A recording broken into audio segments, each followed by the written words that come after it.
Dengan menyebut nama Allah yang Maha Pengasih lagi Maha Penyayang, orang-orang yang beriman kepada Al-Quran yang diturunkan kepadamu Muhammad dan kitab-kitab yang telah diturunkan sebelum engkau, dan mereka yakin akan adanya akhirat, merekalah yang mendapat petunjuk dari Tuhannya, dan mereka itulah orang-orang yang beruntung. Apa hubungan antara Al-Kafirun dengan surah setelahnya, itu Al-Kautsar, dan hubungan surah Al-Kafirun dengan sebelumnya, yaitu surah An-Nasr.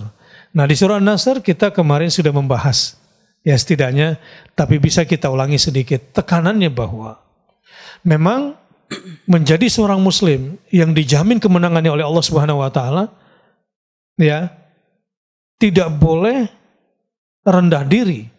Kita harus percaya diri, menyongsong kemenangan itu dengan iman, dan kita pasti akan menang dengan keimanan ini. Tapi pada saat yang sama kita tidak boleh menindas orang lain.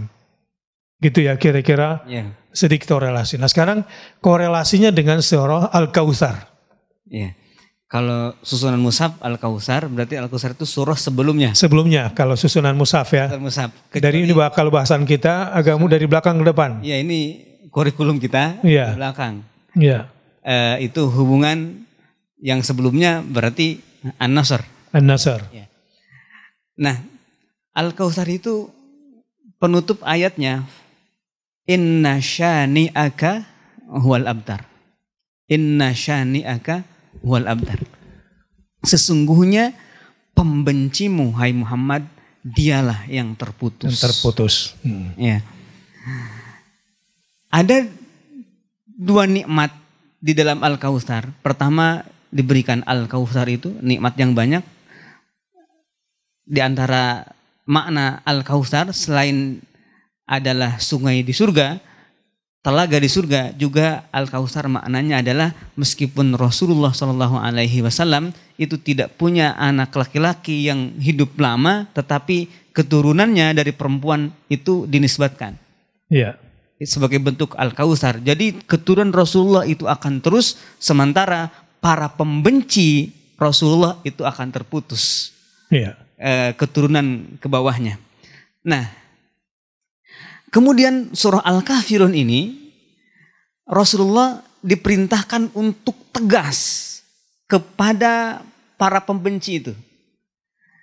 Dan para pembenci itu yang disebut di sini Al-Kafirun. Jadi penekanan kepada para pembenci itu bukan begini kira-kira.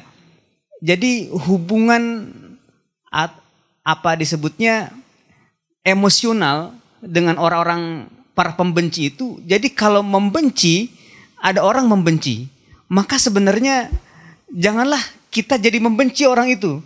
Tetapi katakan tegas di sini, kalau pembenci itu adalah orang kafir, maka yang penting beda dari pembenci itu dengan kita.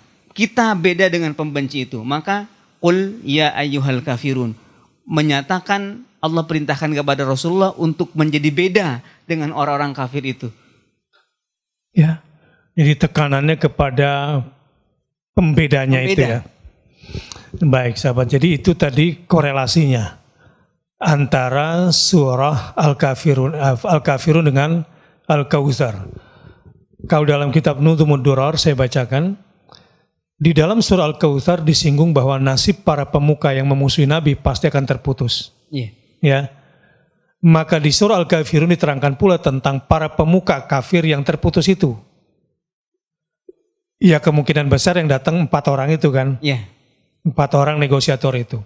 Pada surah Al-Kafirun, orang kafir yang datang itu mesti dekat di hadapan Nabi dipanggil dengan ungkapan ya, yang menunjukkan jauh, walaupun ini dekat nih.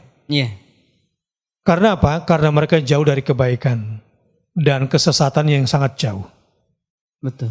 Baik, itu dari kitab Nuzum Ad-Durar. Nah sekarang setelah kita memahami tentang bagaimana korelasinya dengan Al-Kautsar yang di situ sebetulnya terkait dengan nikmat yang besar, berarti di sini adalah kerugian yang sangat besar ketika kita bermain-main dengan kemusyrikan.